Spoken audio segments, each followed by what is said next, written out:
2 araw matapos ang pagsabog sa Cotabato City, magkakasunod na pambobomba naman ang naitala sa North Cotabato at sa Maguindanao. Pinakahuli rito ang pagpapasabog sa isang tulay sa Datu Piang kaninang alas 6 ng gabi. Samantala natukoy na ang uri ng bombang sumabog sa Cotabato City noong Lunes. May hinala na rin daw ang mga otoridad kung sino ang nasa likod nito. May report si Chino Gaston. Bandang alas 3 ng madaling araw kanina sa Santo Niño Street sa Midzayap, North Cotabato, sumabog ang isang improvised explosive device sa harap ng isang sanglaan. Walang nasugatan pero napinsala ang mga establishmento. Palaisipan pa kung sino ang nasa likod nito, pero posible raw na iniwan lang ng mga salarin ang bomba para makalusot sa checkpoint. Matapos ang ilang oras, nasundan ito ng isa pang pagsabog sa Sheriff Saidona Mustafa sa Maguindanao. Tiyempong padaan noon ng mga sundalo nang sumabog ang bomba. 7 sa kanila ang nasugatan. Pagpunta nga namin sa ospital ay 7 nga yung nasugatan pero maliliit na sugat. So agad naman itong ginamot at buti na lang nung sumabog yung bomba ay nakalampas na sila. Kalaunan inamin ng Bangsamoro Islamic Freedom Fighters na sila ang nasa likod ng pagpapasabog.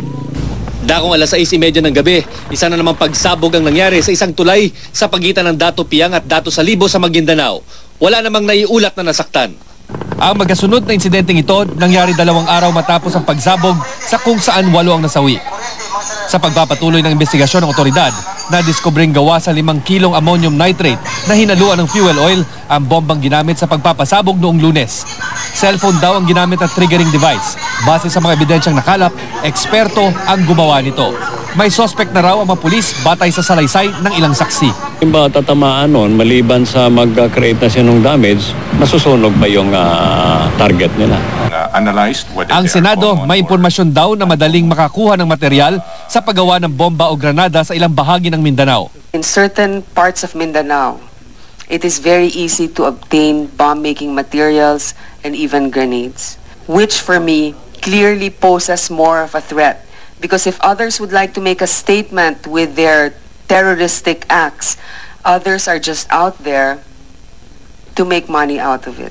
Sinabi naman ni DILG Secretary Mar Rojas na dati na silang nakakakumpiska ng mga ibinebentang pampasabog sa hulo, pero hindi raw nila pwedeng ilahad sa publiko ang kanilang ginagawang hakbang kaugnay ng mga pagsabog sa Mindanao. President met with the security cluster again yesterday to ensure the sharing of the intelligence information. We don't want to reveal too much in open session as this will compromise current intelligence operations. Mula sa Cotabato City, Chino Gaston, GMA News.